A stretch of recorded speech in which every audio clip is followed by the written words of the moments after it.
So my name is Xander. This is my video for final exam practical for the tire balancer. This is the tire that we'll be balancing. This is the cone we're using because it fits just barely into the gap, so it's through but not going to fall through the whole tire. And then we've got the coordinating plunger head on the so we're going to put this up on the tire. I'm going to put this up on the tire, and then I'm going to tighten it up so that way it spins straight. So Brian helped me get the tire on, and then we tightened it up as much as we could, so that way when we spin the tire doesn't wobble back and forth, so that we get the most accurate reading that we can. Now that the tire is on and we have it all set up, we are going to use the arm here to check and set the system up so it knows how big the tire is, so when it measures, it can then measure and give us what we need to balance it for. So we bring this out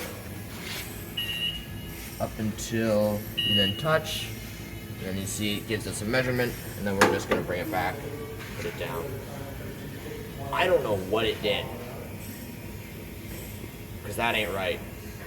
Try it again.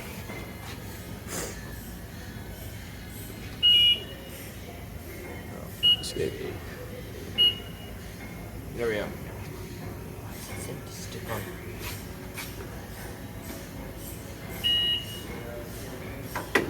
So, now it is set to clip-on.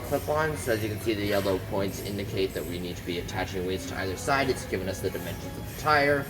And now we are going to put this down and stand off this side, and it is going to spin the tire. And then it will tell us how much off balance it is. Cool. So we've got 7.5 ounces on both sides. So because this is a steel rim, we can use the steel rim weights over there.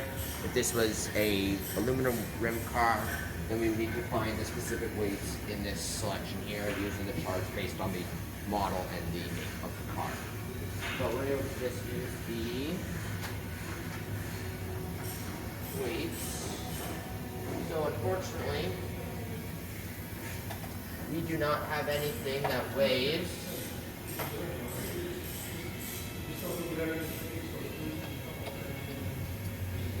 1.75 ounces in our collection of weights back here.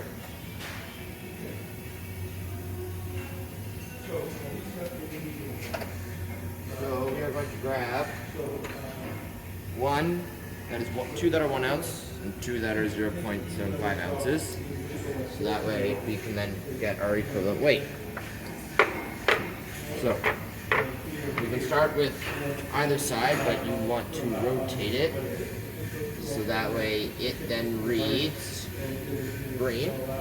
And then at 12 o'clock, right about there, you're going to take the weight and you would hammer on. If we had one weight, we would do that right at 12 o'clock, but since we have two, we are going to place them as close as we can to 12 o'clock on each side. So I'm going to hold that one.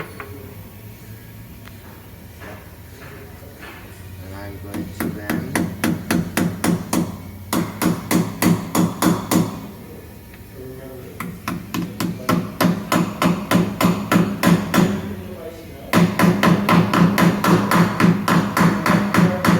you want to hammer it good so it won't come off while driving down the highway at say 100 kilometers an hour. So you want to make sure that it's hammered really well. And then we're just going to take the next weight.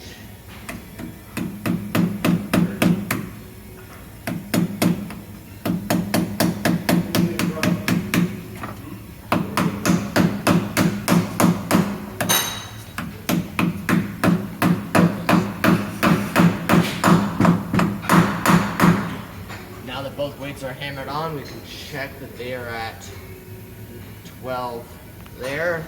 Yeah, they're at 12 o'clock, so now we're going to go and work on the other side. It's really useful while you're supposed to check to see if that side's good, then do the other side.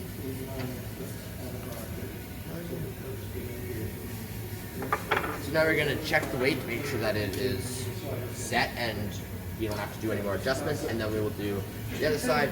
One note, it's really useful to work from the opposite side, so that way I can lean over and I can get good alignment.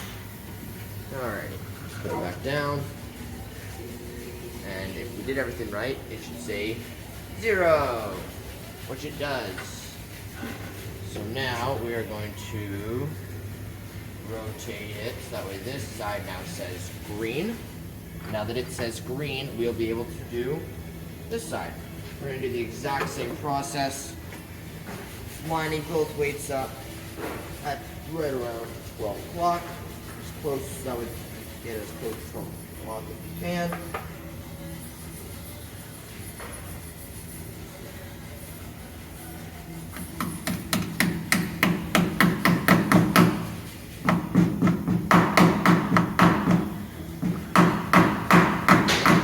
Hammered it on nice and good so that way it will not move while we're driving.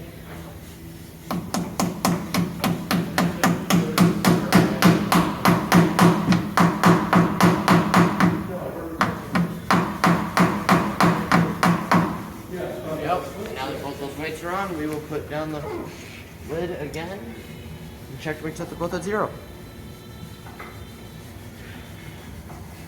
You did it. And now that we are both at 0, we are all good, and this tire can go back onto the car. We just have to release this, and you can do that by just pulling on the levers that are right there. This will cause the tire to jump, so do be a little careful. Yeah, and that is it.